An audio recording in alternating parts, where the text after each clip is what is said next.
Cheers. I know how that's like our intro. Yeah, man. Well, okay. So you wore the wrong shoes this week. No, I didn't. Well, okay. I know you're all matchy now. It looks good. But I'm literally red top, yeah, red bottoms. yeah, I know. But I was gonna say, you didn't even talk about your Jordans yesterday. Last week. Well, It feels like yesterday. it feels like yesterday, right? And I was like, you know what? I'm gonna wear mine this. So now we got to do an episode next week where we just talk about Jordans. Yeah. Yeah. Okay. No. Well, It'll come. but yeah, because like it was a big deal when you got those shoes, It's true. It was true. and then you wore them on the podcast. You unveiled them, and we didn't even say a word about it. Well, no, that episode was kind of huge though because we had Adam Stewart on the episode, I was massive. and They like, were so fun. well, especially for you, right? Yeah.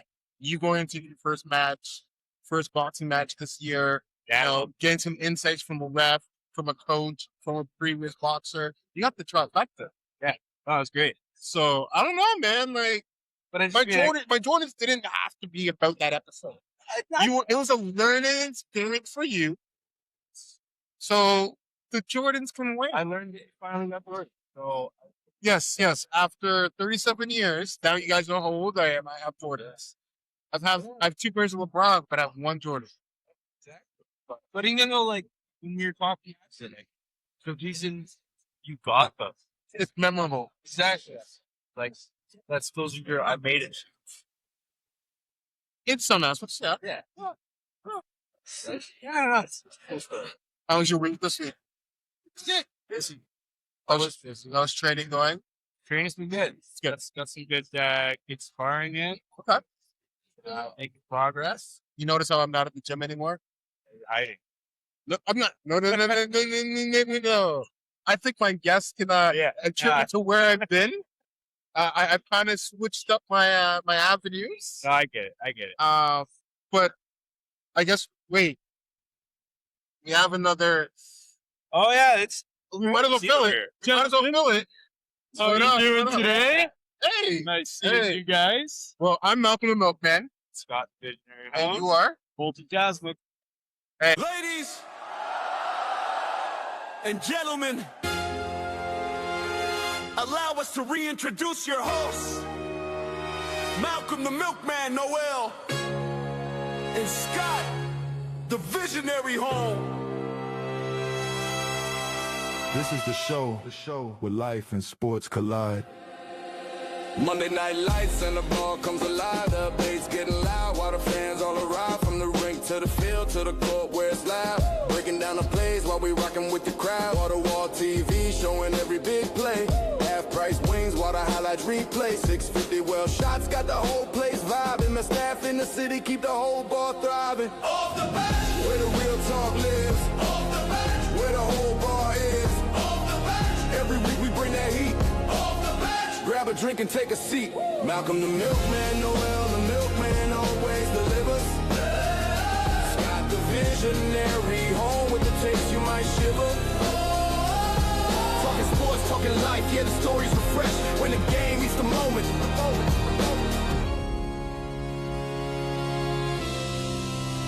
We go off the bench.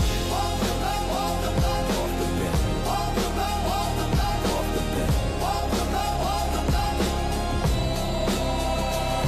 The bench. Welcome to the episode.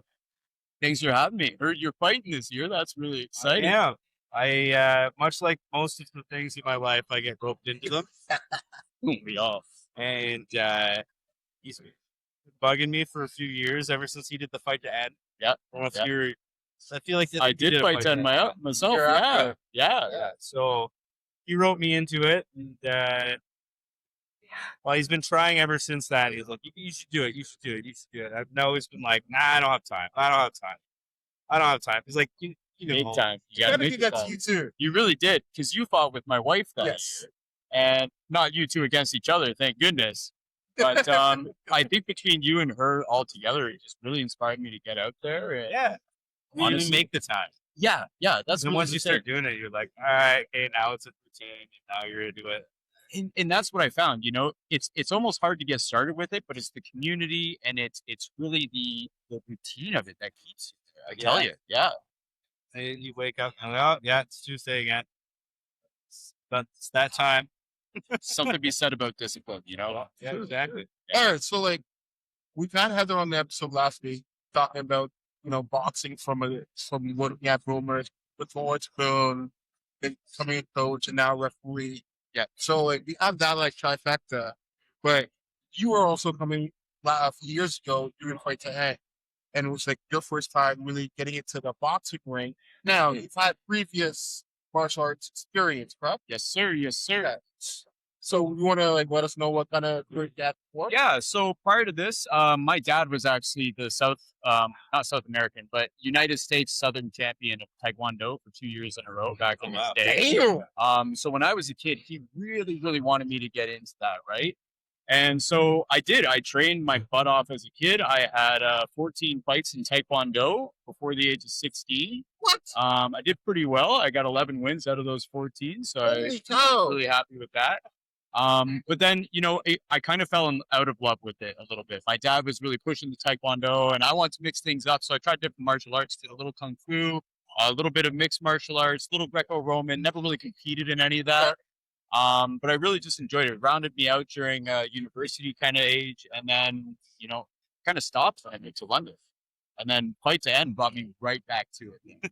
Just drags you right back in. Honestly, and in the best way, too. Yeah. Like, it was less fighting for anyone else and more for me. Good to reconnect with my dad in that way. And Did you find all of your previous experience helped you learn things easier, or that's a good question. Yes and no. yeah, so you're like I'm learning things opposite, or Kinda. Like, there was a lot that was like, okay, this is similar, but at the same time, there was a lot where it's like, holy shoot, my ego is like really bad here. I gotta be new. I gotta be a novice at something, and not pretend like I know it all, and not come into it with this sense of, oh, this is related to this. Being a blank slave. How hard was that for you though? Incredibly hard. Incredibly hard at the beginning. And then the first time I went sparring, I really learned that I knew very little. That's where it really became the sweet science to me, and where, you really learn the mechanics of boxing and how they're different to a full body martial art, because you're not taking people down, you're not kicking for the legs, you are just watching that box, as it were, and how do you outmaneuver, and then it became a game of chess, and that's what really sucked me into it. yeah. Okay. I see the hat your way. Shout out, Yeah. Tank, Science Over Violence, baby. Okay. So that's a great hat to wear, especially when we're talking about getting into boxing, because most people, when they think of boxing, they think, oh, just two sluggers going at it, pound for pound, and then the lower weight classes, it's like, how fast can someone punch? But like, it's more than that. It is a sweet science. Yeah, When absolutely. it comes to boxing, it's like reading movement, body language, and like, Making them think what you want.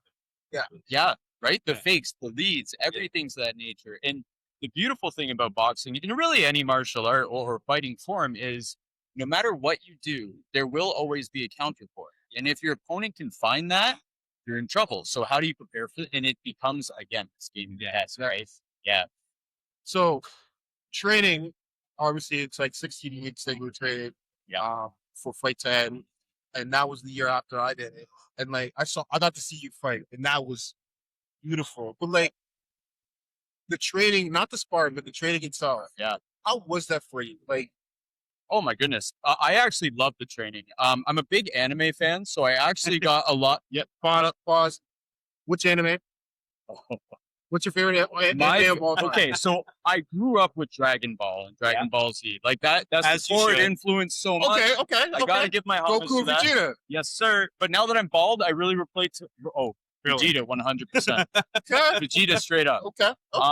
Actually, funny story about Vegeta, if I could segue real quick. Yeah, go ahead. I actually have, it's like an Under Armour, but it's the Saiyan armor print on it. Stop. It's so cool. I'll wear it to the gym one time. You'll love it. Okay. But I ran Tough Mudder this year wearing it. And I just love to train. I love to do these kinds of things. But I ran Tough Mudder wearing just Saiyan armor. And everyone who saw me running kept yelling Vegeta. And then I would just yell louder Kakarot. And just pick up the pace. And I actually ended up getting the best time ever in Tough Mudder just to feed the Vegeta persona and run faster. Stop! It was great. It was absolutely great. That is amazing. Yeah. I've been more of a Goku. I respect it.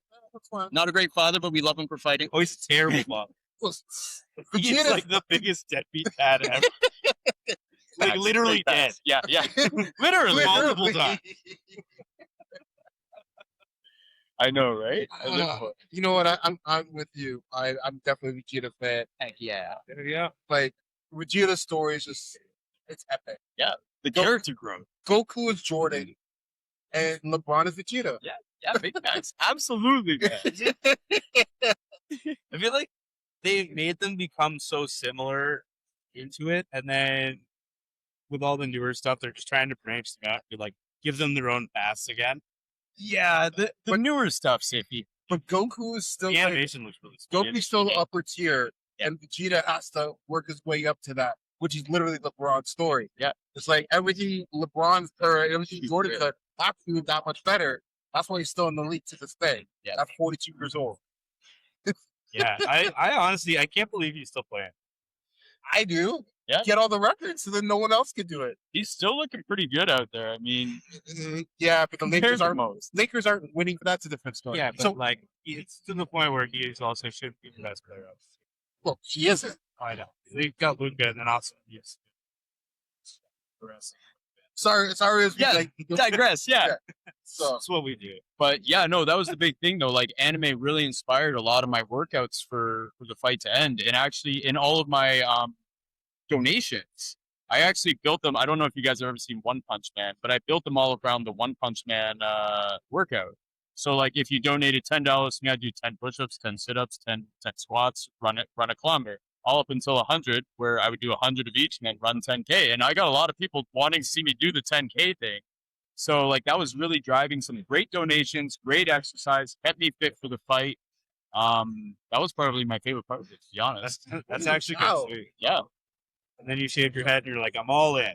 Head was shaved before then, man. No. This hairline couldn't last past 30. you did the one punch workout. Yeah. In your fight, was it a one punch knockout? No, I fought Chris Flubert and like, God bless that man. He can take a punch and give a punch. And like there were so many times in that fight where I see he's reading me and it was again coming back to that chess match, right? Like that was so much fun. He did do this weird hump thing at me in the middle of the match, and I'm not quite sure what that was. He started laughing mid-match and he did this like weird little hip thrust. The rep actually stopped the match for a brief moment. He goes, "What was that?" He goes, "I don't know." And he goes, "Don't do it again." Me and Chris have great rapport. We were both laughing. Was he about trying to that. psych you out? Well, no, his coach was Dario, right? And so Dario always loves his shenanigans. That's my coach. And so yeah, he called it the Dario special, and like we were all laughing about it after that. Throw your hips at it. Yeah, it did. It threw me off for Yeah. a hot second. I'm like, that could have stopped the match for all I knew. Holy cow.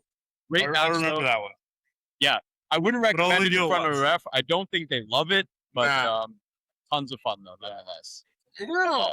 Okay. All right. So you did fight Dan, obviously. Yep. You had your match. Yes, sir. Have you fought since? No. I've tried to once or twice, but I think it's my own discipline that's not getting me there right now. It's presence in the gym that really makes them look for fighters and opponents for you, and it's that consistency that they like to see. Yeah. And honestly, in the last year, as I mentioned, I ran Tough Mudder, so that had me changing up my exercise a little bit, different endurance, different conditioning. So that had me outside the gym. Now I'm kind of coming back a little bit more. Shout out to DeMello's Fitness. I go there now, which is right beside Boomers. Sweet. And it's nice because being there, my wife Meg, she trains out of the gym at least 3 or 4 times a week. So when Man, she's there, I go to DeMello's and I'll pop in for another little boxing amazing. session after. So she works out more than you then? Heck yeah. Oh my God. You should see her work ethic. Oh, Yeah. God. She is basically Well, I know. Vegeta. Yeah, literally. She She is is the basically Vegeta of our Vegeta. couple. His wife is basically Vegeta. The living embodiment of Vegeta right there. I am telling you. Facts. That's It's like funny. seeing her, like, when I was at the gym on Thursday, seeing her spar Natasha Spence. Oh my God. I love watching. Oh those two my spar. God. That is so intense how well they work together. And like sometimes Natasha will just tell Meg, like, just try to beat me up right now. And watching her fully unleash on someone, I'm like, I gotta do some more dishes at home. Dishes? I'm talking laundry, dishes, dusty, cooking. We're not talking about blue jobs. We're talking about pink jobs. We're talking about Got yellow it. jobs. Actually, best thing is for one of my biggest donations with Fight 10, because there were like different tiers that we did, like packages. One of my coworkers spent $250 to get a video of Meg just unleashing on me for 5 minutes. Oh, 5 minutes is so long. First of all, kudos to her cardio. I couldn't do that, but holy crap. I've never been so rattled in my life. Here I'm going into it thinking like, oh, okay, it's just my wife. Ha ha ha. No, punch number 2, I was like severely worried for my state of being. Yeah, She's just like, oh my God. Check hooks, man. I know we're not trying to make this episode about your wife, but like, she has taken boxing to her own level from like the Fight to End program to what it is now. Like, when you look at a charity boxing event, one of them is for the charity, but the other thing is for the bringing awareness to a gym and bringing some people. Usually, you're going to get like 5%, maybe 2% to stay with the gym and fight on. Yeah, the 2% stayed on and are killing it, and both of them are women. Oh yeah, right. Oh, so well, I mean, you got sucked in, you still got. Yeah, but I come back for charity events. I haven't come back to actually just charity kid. We'll see. You know what I mean? I wasn't gonna say it, but well, my wife told me that she enjoyed me training. Yeah, of course. Either she's being nice to tell me I'm getting fat, or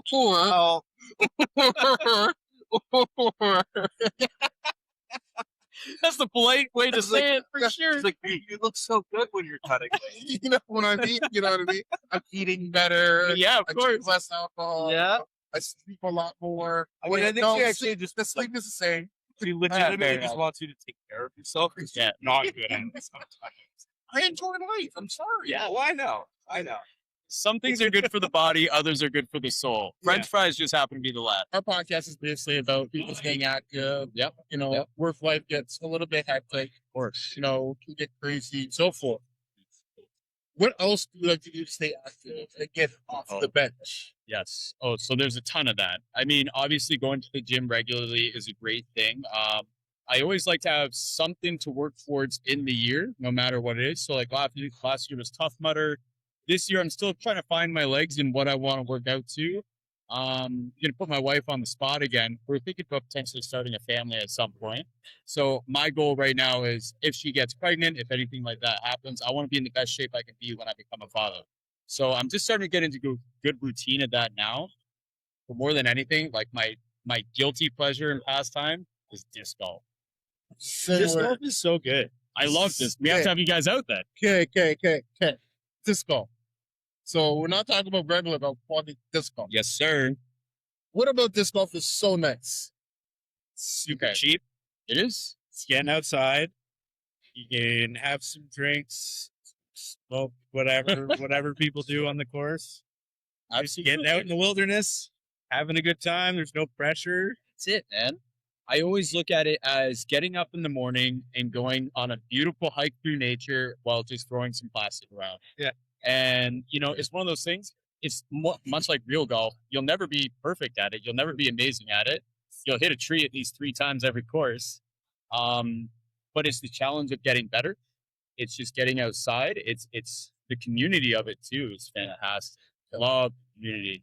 I think I mentioned to you a little earlier that, it's so community driven to the point where I was even down at St. Julian's course yesterday, and there's a couple players who brought their own chainsaws to cut back some of the trees and like help take care of the park because it is a collective. It's truly a collective.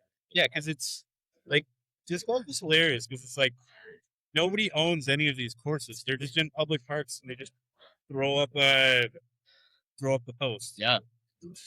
And Southwest Ontario and like London specifically, we have such great course density. It's some of the best in Canada. Within 30 minutes, you could probably reach about 15 to 20 courses. Yeah. Some are 9 holes, some are 18, some are 3. But no matter where you go, you'll find them. All right, so what got you into this one? Because just like during COVID, I got into regular golf. Yeah. Because of how frustrating it is. And I like to challenge myself. But I never COVID would have been the perfect time to play. That's how I got into it. I played disc golf for the time. We need to get out. We so need to get out. Are you just as good as disc golf as you are at bowling? No, I'm only having disc golf that much, but like I'm not like the worst disc golf. Like I've got enough discs for all three of us to play. Yeah. So Yeah. with disc golf, you can buy a whole set.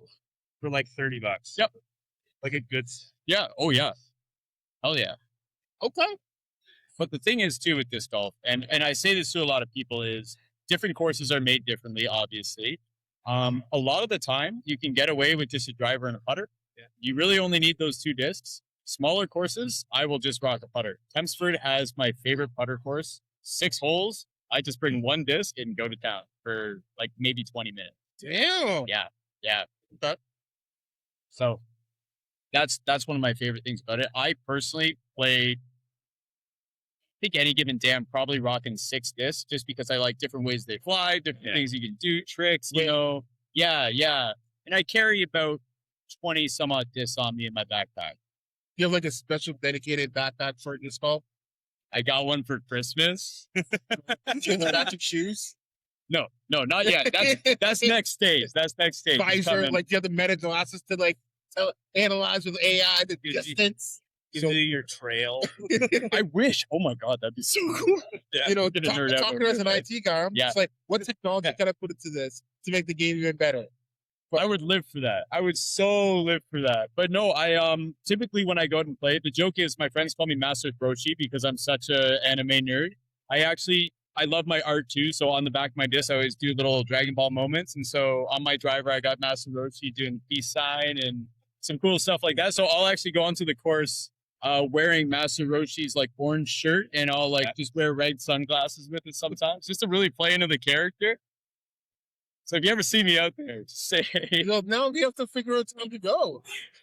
We have so much time on our hands all the time. Yeah, shut up. Between the two of us, we have what 6 jobs. Yeah, that tracks. Yeah. Way too much. And training for a fight. So when are the fights this year? Just so I get a I'd good say roundup. beginning of May. Beginning of May. There's so many people actually signed up to do watch out that they're gonna end up doing 2 days. So I don't know. It hasn't been officially announced, but and it's because there was like 47 or 48 people that signed up. There's a lot. And when you do 16 fights, that's only 32 people. And everybody that did it wants to get in the ring and actually do a fight. That's awesome. So they're like, okay, well, the only solution is because they didn't want to have everybody wait out forever to like get everybody a fight, but it might not be this year, it might be next year. Yeah. But then you'd end up running into the same problem next year because you'd be like, okay, well, you guys didn't fight this year. And then you end up in a wait list for getting fights. So that was the biggest issue with Fight Tag when I did it. So There was a cutoff. Yeah. You didn't hit a minimum requirement for donations. And then if you didn't train hard enough, then there was like that tough competition. It's like, you can come back next year and we'll make sure you get a fight. But we can't guarantee you this one because our college full. Yeah. And like, I like that because it forces you to go to the gym. Yep. And then the ones that don't show up are the ones you probably know are not going to get. It's true. Yeah. And I've kind of seen that for this one. Some people have dropped off. Now, I communicate with the coach. So when I drop off, I'm not dropping off. I'm at it. Yeah. But There's also a safety thing to it, right? You want to make sure that people are at a certain level before they get in that ring. Well, and like initially everybody signs up. Everyone, like I came in clean slate. Okay.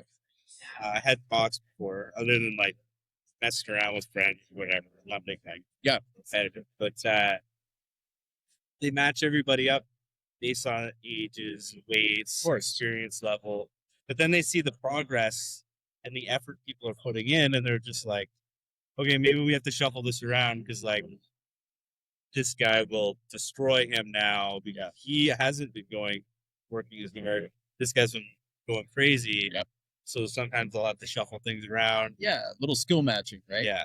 For sure. But that's what makes is going to make the event good. Because like, well, for yourself, when you did the Fight to End event, imagine if you're against someone that was at a way higher skill level than you, or way worse than you, and the fight's over instantly.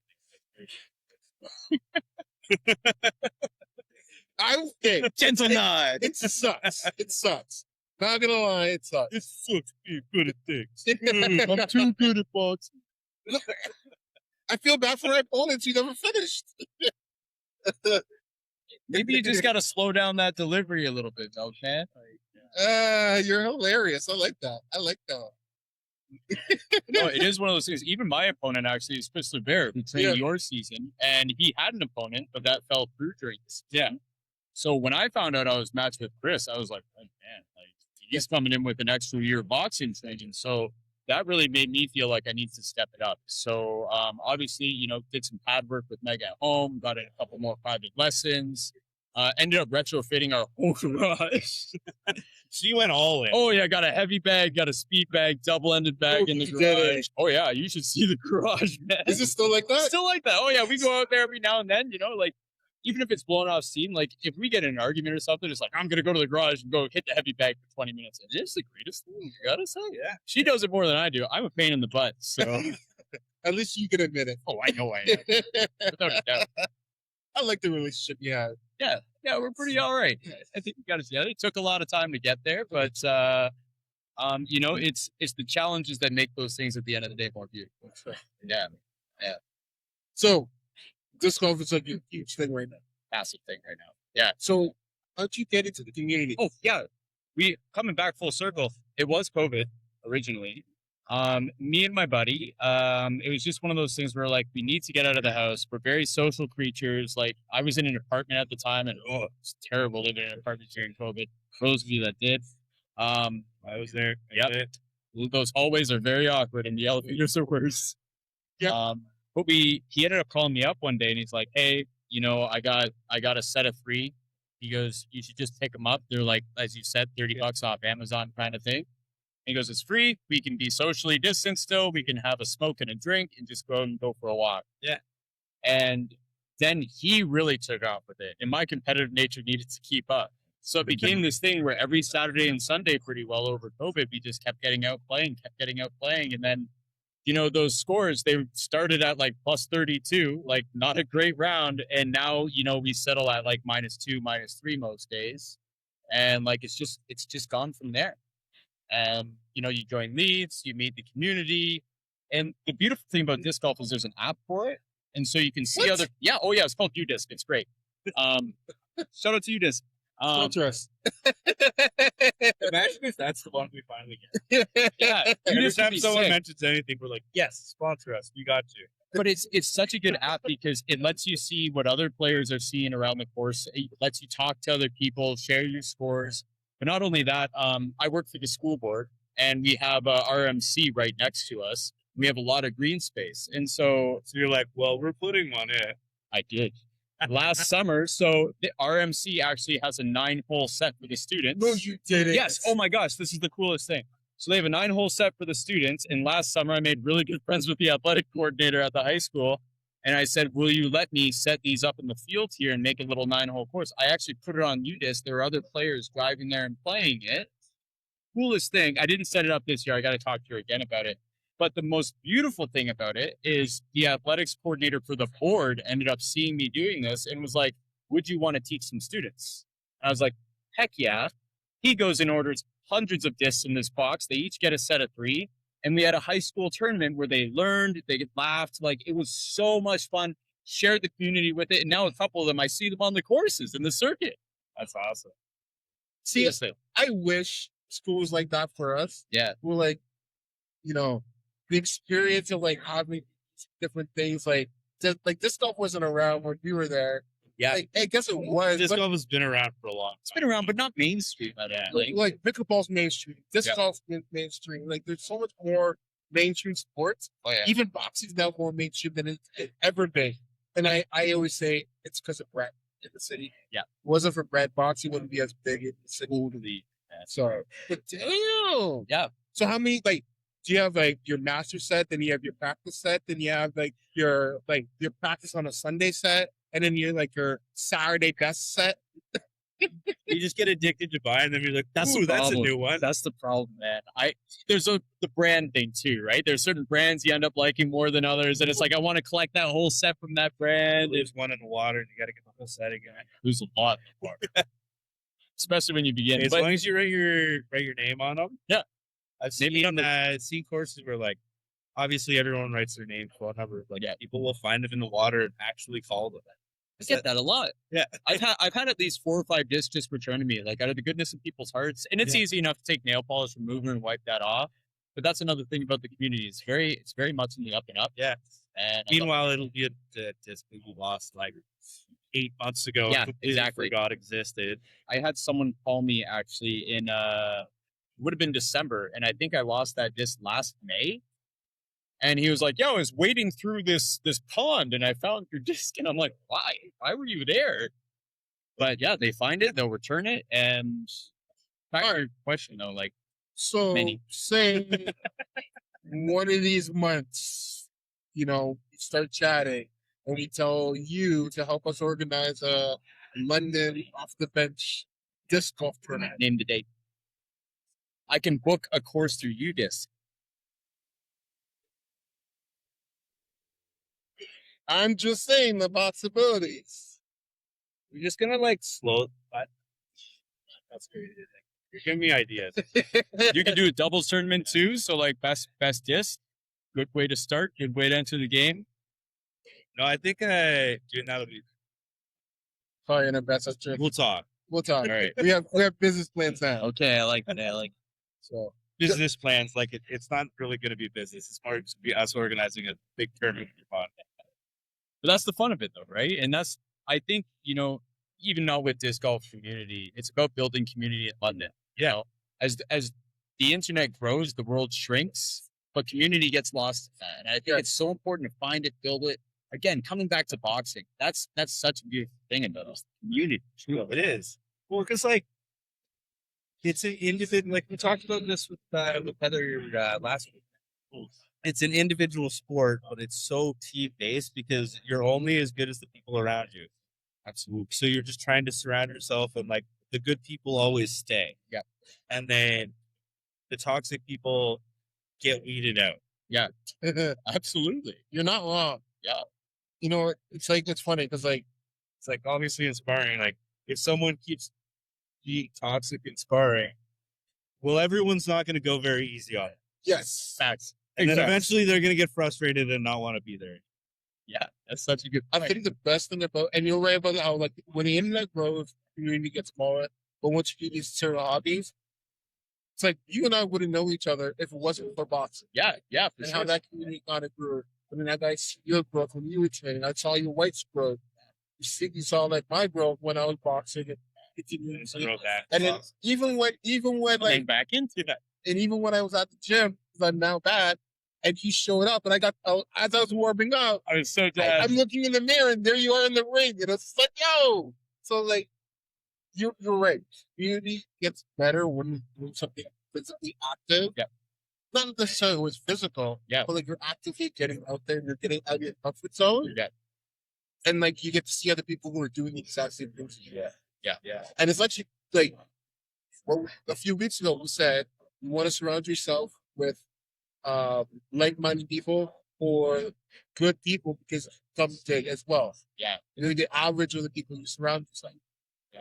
And I think no matter what golf community, box community, on podcast community, it all comes down together and starts focusing on, focus on good people. Yeah, absolutely.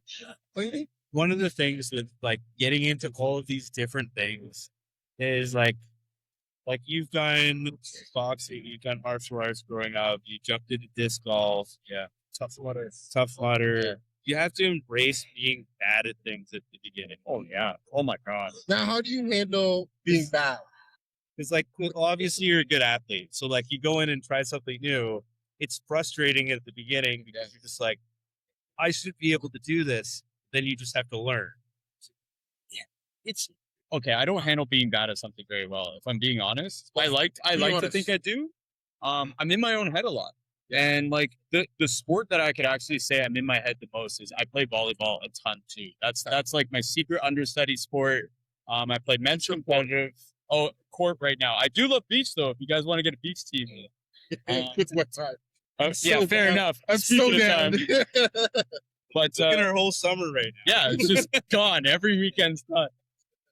But no, I play a lot of volleyball, and I'm a short guy. I'm only 5'8", so like all the way through high school and college, like it was libero was the only option, and so on and so forth. And now that I'm not playing in that kind of that regimented version of volleyball, it's men's competitive still, but I'm playing different positions, and I'm playing middle.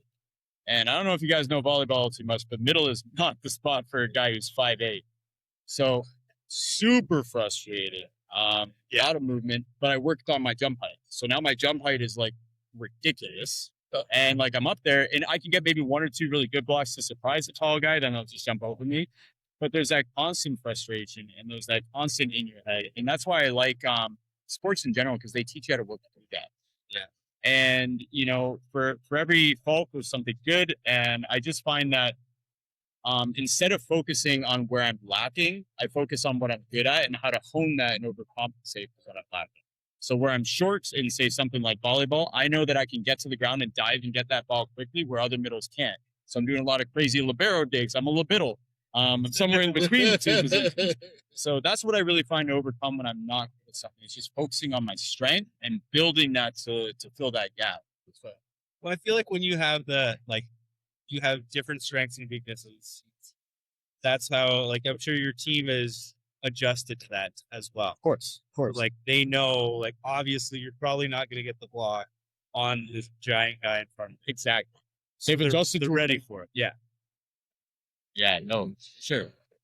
No, I think when I play volleyball, when I'm not injured, it's I like being a setter.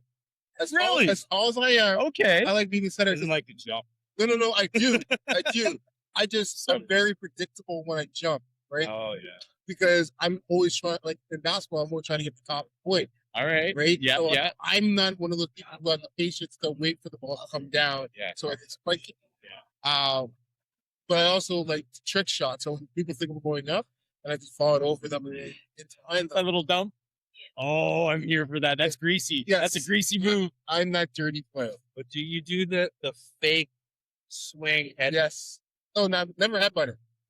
That's hard to pull off. I don't think I've seen many people be able to pull that off and make it really look nice. I watched a video of it the other day, and I was dying laughing. Like, it was a guy who just like is really good at it. So Yeah. he's just jumping up, and they're all ready to block, and he just like swings over it. He just swings and misses it. Hits him right on the head, goes just over the guy. That's wild. The amount of coordination that would right? take. It's like infuriating as the other team. Like, how did he do this twice? That is one of the things about that sport, though. Like, oftentimes you're expecting those big hits to be the thing to get the point everyone's ready for. Never. Change up. It's just a little boop right to the middle, and everyone just kind of watches it, and you're all frustrated with yourselves because you're like, how do we let that be the point? Yeah. So It's I love physics and volleyball, soccer, all those sports, even boxing. Yeah. It's all about like physics and force. yeah. And like understanding, like if you're in high school and you're taking physics, it's gonna help your game in any sport. Understanding the basic concept of physics. Yeah. Knowing the right spot of hitting a ball and how it's gonna trajectory move across the field, Yep. or like it helps dramatically. So stay in school, kids. Absolutely. But the other thing to that too, though, about physics is it even translates into boxing, right? Good form versus bad form. With the physics of it, you're not just driving with your arms when you're boxing well. When you shift your weight appropriately, that kinetic force comes right from the ground into your fist. And that's how you get those knockout punches. It's good form that'll get it because the physics behind it, right? The form is so much more, like, obviously you can muscle through it, but like you can only muscle so far. Exactly. It's that. muscling through a boxing match though. It's exhausting. You're not gonna last if you don't have good fundamentals. Absolutely. And As someone that has terrible fundamentals, well, honestly, I saw you Mm. before you even started training. His fundamentals were like really, really good, but they were the wrong sport. Yeah, literally. yeah, But it was like bounce he had tons of, sideways, It was a big Yeah. problem, man. you had so much potential. I love bacon watching. Yeah, kicks. It was fun. That was the hardest thing, not wanting to kick someone when the kick is open and there. Oh man, so many rib shots that could have happened. Do you find yourself inspired just like faking the kick just to see if they'll bite? No. You're like, but it's like when you're sparring and you're doing jabs only, and it's like, Yeah, it's like you want to do that. yeah, But the thing that I found that was the hardest to go from a kicking sport to punching like only was my footwork. Is like, because when I did a lot of martial arts, you're constantly changing your stance. And I was always more comfortable in southpaw when I was martial arts. Really? And yeah, so when I started boxing, I did purely orthodox, stuck to it, and I found such a good rhythm on it. But I found that any time that I wanted to switch to orthodox, my right leg would get ready to just snap kick, and I'm like, I can't step into that. Bad habits before. yeah. No, no, we're backtracking a little bit. Yeah, pretty much. When you were in the ring, were you conscious during the ring? Like, did you know everything that was going on? 100%. Or did you black out in the ring? No, I had my coach in the corner. I had a great set of coaches in the corner. I had Marcos and Heather, and Dean all in my corner. And I just remember hearing Marcos just instructing me the whole time. And I just remember thinking, you take the controller and tell me what to do, and I will just basically use those inputs and start punching. And like literally everything he said, I just kept doing. And I just kept going through it. Like he'd be like, 1, 1, 2, 3. And I just go with it. And that was the greatest thing. I just kind of shut off my mind, listened, and went. Okay. Yeah. So, like, I'm turning myself into a weapon. But I think that comes from experience. I think that Yeah. comes from Oh, fighting 100%. experience. What you said you've been in what? 15 That fights was my before you were 15. 16.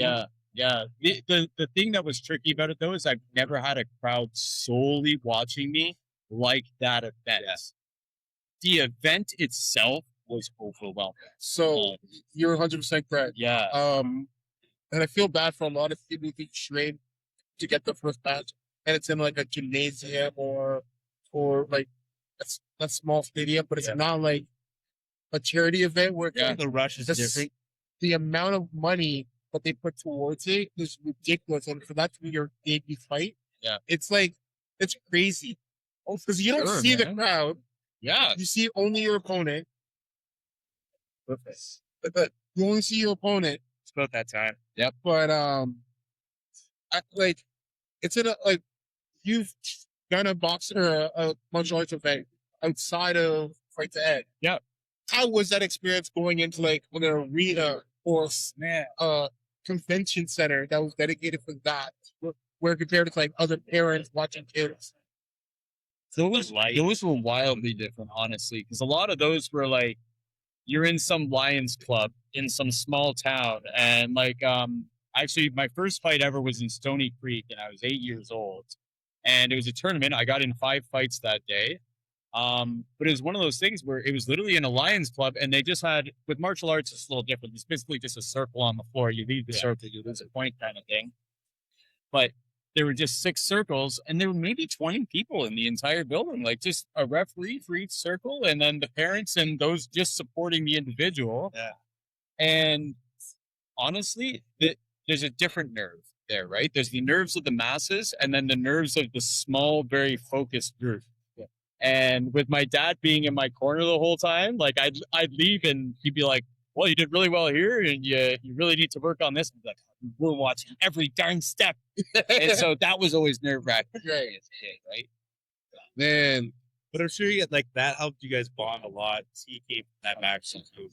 100%. And honestly, when I told him like I don't really want to do martial arts anymore, he was really supportive of that too. But he's like, "Well, you're still gonna spar with me in the backyard, right?" And I was like, "Yeah, for sure." So we always kind of had that all the way through. now going to a little psychology into it is, do you think the martial arts was more for your dad than it was for you? That's a good question. Definitely more for my dad. 100%. It was more for him to try to instill. He always wanted to instill good discipline. That was always his goal for me. Discipline was a really core value of his, and it is of mine now. But I could always see that it was something a little bit more for him. He really wanted it for me. However, at the end of the day, having gone back to boxing, I see it in such a different light now. Now, I do think it was a little bit for me because I draw so much from that in life now, not even realizing it, right?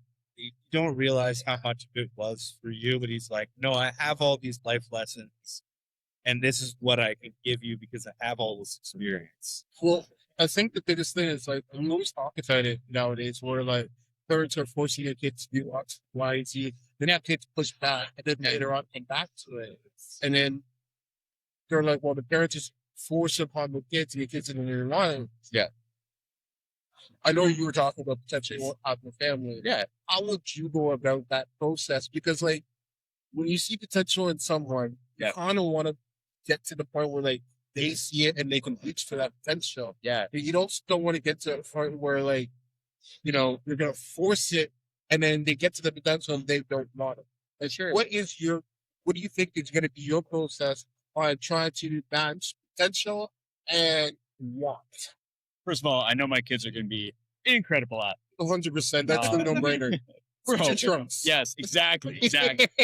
But no, when it boils down to it, I would just encourage them to try everything and see what sticks, see what they like, and really at the end of the day. And, you know, if they pick nothing, I'd at least try to guide them to where I think they'd be good and, you know, encourage that a little bit more. I'd never force. Even my dad, there were some things like martial arts was the one thing he drew the line on. Hockey, he always wanted me to be a big hockey player too. I ended up being a goalie for 2 seasons. That was about it. Wasn't very good. But I still tried it out, right? And he still gave me the chance for that. I think fighting, he always saw more of that, more of the potential there. So he drove that home. With my own kids, Meg and I always joke, we played different sports all growing up. Like polar opposites minus boxing at this point. She was big basketball. She was big soccer. I was rugby. I was volleyball. I was all sorts of different things. So between the two of us, we're like, let them try the full gambit, see what they like, encourage the heck out of it. But like we were saying earlier, it's like sometimes your friends don't play sports, and then your kids don't want to play sports. Yeah. And like it gets to a point where it's just like, as a parent, it's hard because their social circle may not direct them in a direction. Yeah. But That's just getting them in. Like when you get them into those communities when they're younger, their friends just are their teams. Yeah. well, they have like they have those friends, then they have their classmates, then they have the ones that are outside their house. You know, so True. like the viewpoints always change. And so like when I was younger, I didn't really play sports except for the ones in my neighborhood. Yeah. And it was until I was in like grade 6, 7, and 8 is when I started picking up sports. So I was a late bloomer. Yeah. And then I only picked up soccer about 10 years ago. Okay. All right. It shows. Some days, yes. But I never had those opportunities to like get into like the experience sports the same way, and I got into it later. Yeah. But I learned very, very quickly the basics of it because I had like the music, the schooling, and so forth. So I was able to apply that into sports. But like the ones who were in it from the get-go when they were younger, like 2 to 3, 4, I don't know that side of it. And I was like, if I have kids, I want to know how to get them in a track where they're going to still love playing sports, but I can unlock the potential.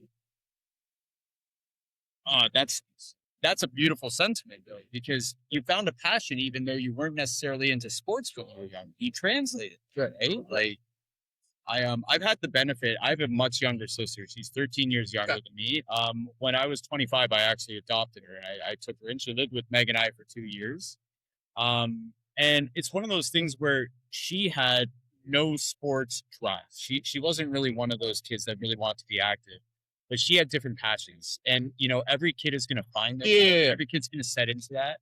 And I love that you found sports at later in life because that's how life changes. That's where you find those things. You grow as a human. So I never say it's never too late to. It's true. Yeah. Some of it is like, if like you're doing all these sports right now, and if you have a kid right now, you're probably still going to be doing a lot of these sports. Got it. And then your child is going to be going with you to all of these things, and they're going to be like, "Oh, Dad's doing this. I want to do that." Exactly. So then they'll start getting, and that's how they get into it. It's true. 2 to 3, like that's why probably why you got into martial arts at such a young age. Your dad's doing all. Yeah, since I was like 2.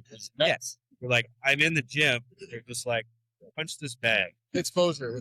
Yeah. Literally. Exposure therapy, for they say. One of my earliest memories, my dad laid down like a heavy bag on the ground. I was like maybe 3 or 4. He gave me a little set of mitts. He goes, beat up that bag. And I was like just sitting on it. It was great. It's such a good little bit of energy. I love that. Yeah. That is skiing. You got me into skiing really young too. I picked that up late too. Okay. I've never skied. It's so much fun. Really? Wait. Next How winter. does Next the winter. black guy know how to ski and the white guy doesn't? I still, Yeah, I something's snowboard too. missed. Well, we got to get you out to at least Bowler next winter. It's a nice little hill. I like Bowler a lot. Yeah. have you been to Bowler? Yeah. That's where I learned how to I've been to snowboard. Bowler. and I ski. just- Beautiful.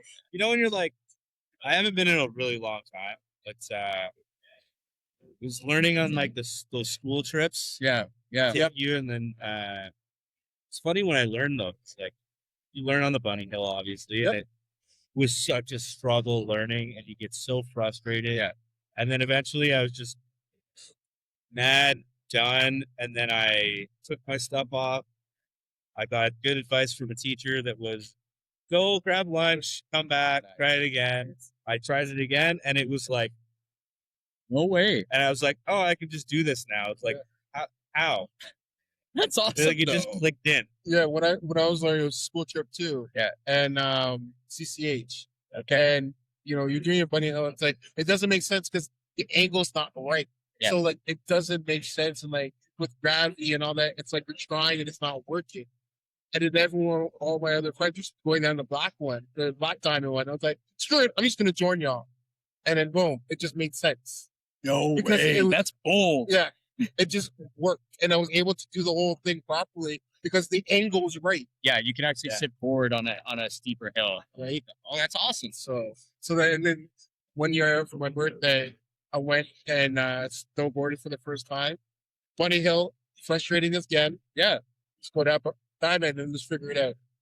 So like I learned on chaos. Yeah. So riding a bike, same thing. Took me 1 day. Right into traffic. Trading wheels only lasted a day. No way. I learned on chaos. Okay, I respect that. That's good though. That's how you thrive. So Well, I've heard a lot of people that say, like, when you're learning to ski, just go on a ski trip. I'm like, well, you got to get down the mountain. So you're going to learn by the time you get to the bottom. Oh, I could tell you a story about that. That someone tell, not live. Rob. Probably. You got fun. Oh, Jesus, it's Meg again. So Meg is not a skier. And I've been skiing my whole life. And I rollerblade? No, she can barely skate. And I love that we're getting this on video right now. Snow sports are not her jam. What? So, and I love that she has no idea that we're talking about this. What? So I thought it'd be super romantic to take Meg away for a trip to Mont Tremblant. I'm like, beautiful ski resort town. Be Like, very romantic. Do tell. oh, and I was like, don't worry, babe. You're going to learn how to ski. It's so easy. And here's me coming from like 20 plus years of skiing, thinking Yeah. it's no problem. Yes. And we get her on the bunny hill a couple times, and she's wobbly, but I'm like, you're looking pretty good. You're looking like you're ready for a green circle at this point. And so at Mont Tremblant, there's this beautiful, long, meandering green circle that goes right from the top of the mountain. And me and Meg, we take the gondola up, and she's a little shaky. I'm just kind of helping her out for the first little bit. She's getting good. Within the first 2 minutes of going down that hill, she catches an edge and goes right to the edge of like the ski path, I suppose it is. But on that edge is the steepest drop off you've ever seen. And if she didn't fall right on her butt and basically catch onto this tree, she was going straight to the bottom of that mountain. Oh my God. And to this day, she tells people, I almost died on a ski trip and I'll never ski again. I had to hold her all the way down the rest of the hill. She was just a blubbery mess. I like to be that a-hole, and I'll edit that phrase I just said. We are going on a ski trip next year. We need to. We so need to. And we're dragging her with us, and it's going to be great. Yes. Yes. I'm here for this. I do need more friends in London that ski, though. Like, that's one thing I found moving here. I will always rent. I will never get my own because I won't get the full use of it. I have nice skis. Will they fit me though? No chance. No chance. I am a short king, buddy. Those would be ski blades on you. So I will always rent because I won't get the true value out of I them. take that. But I am so down. Let's go. Oh my gosh, my sick days, you'd love my skis, man. They're Yeah. a riot. Oh yeah. They're probably Dragon Ball, aren't they? No, they're called sick days, and actually they say sick day right on the okay. bottom in like a fluorescent orange and blue. And so like when I do a little cool, one of those, Yeah, the orange and blue is It's drag. It pops off. Yeah, it does. Yeah, facts. I didn't even think about that. It's always there. It's always there. Yeah. No, the anime is in all life. I do my murals, all that stuff. It's true. Oh, well, honestly, I really appreciate you coming on to this episode and like give us a brief overview of you. Basically, our podcast is mostly about people in the community chatting, shooting this stuff. Yeah. Well, just like in different ways of getting off the bench. So like we talked about a whole bunch of different bits. Yeah, and you're a great advocate right now of how to get off the bench, right? From like disc golf to volleyball to getting back into like fitness with the Mel Fitness, getting into the ring, the martial arts background. You know, you have the full package of what off the bench is, and I really appreciate you taking the time to let our viewers see what they can do. I appreciate you guys calling me out. I think a message from our hopefully newest sponsor: just do it. Thank you, Nike. Appreciate that. Just get off the bench. Just do it. If you're not sure if you can, find someone who can and get them to teach you. Yeah, inspire each other, right? Every day. So now we have a disc golf tournament that we're talking about, a ski tournament, and it's a ski trip. Yeah. You know, we have to get back into the ring, all of us. Oh, yeah. Even if you guys want help training for your fights, I'm always looking for good sparring, anything like that. Use me as volleyball. No, our summer's booked. So maybe we're not skiing this summer. We can try. Yeah. We can try. Go to Alberta. We can go to Colorado, depending on the war status. Yeah, who knows about that one? Yeah. We don't need to catch on that. No, I'm not. No politics. Oh, yes, let's talk politics now, boys. No politics on this channel. No. But there's avenues where we can go and ski still. Absolutely. So, if not, next November, December, we're hitting it up. I love it. For sure, guys. Well, it depends on the climate of the whole relationships. If you know what I mean. Big facts. Big facts. I mean, it'll be. I mean, I don't want to say the obvious thing, but if the both treasures can't go, then easily becomes a boys' trip. Yeah. Hey, yeah, but it's just let them stay in the chalet. Let them enjoy the ambiance. Meg certainly would. He doesn't avoids any opportunity going downhill. You got it. Safety. Won't somebody think of the children? Well, on that note, thank you for another episode of Off the Bench. Yeah. Another one in the books. Off the bench. London. Where life and sports collide. Let's go. If you're rocking with the show, let me hear you say yeah. Hit the like, subscribe, show the love everywhere. From the city where the fans never sit on the fence. Every week we bring the heat off the bench. If you're rocking with the crew, let me hear you say whoa. Spotify, YouTube, let the whole world know. Turn the volume up loud when the episode ends. We'll see you next week off the bench. Big love to the sponsors that keep this alive. The spots where the city pulls up every night. The clubhouse, where the game's on the wall. Cold drinks, big screens, best sports bar at the mall. Best case scenario, keep the city stress-free. If the bugs try to move in, they handle that easy. And Milky Way apparel, yeah, you know the brand fly. Forest City pride with the galaxy style. Community strong, that's the mission we rep. From the mic to the crowd, every episode set. So if you vibing with the stroll, don't forget what to do. Tap that like button and subscribe too. So if you vibing with the show, don't forget what to do. Tap that like button and subscribe too. Share it with your crew, let the whole city know. Off the bench, London is the place to go. Off the bench, if you rocking with the show, let me hear you say yeah. Hit subscribe now, help the movement grow here. From the bar conversations to the stories we tell. Every episode feel like ringing the bell. So until next time, keep your passion intense. From the whole team here at Off the Bench. Malcolm the Milkman, Noel. Scott the Visionary. Oh! Off the bench. Off the bench. London, we'll catch you next episode. Oh! Off the bench. Yeah. Off the bench. London. We'll catch you next episode.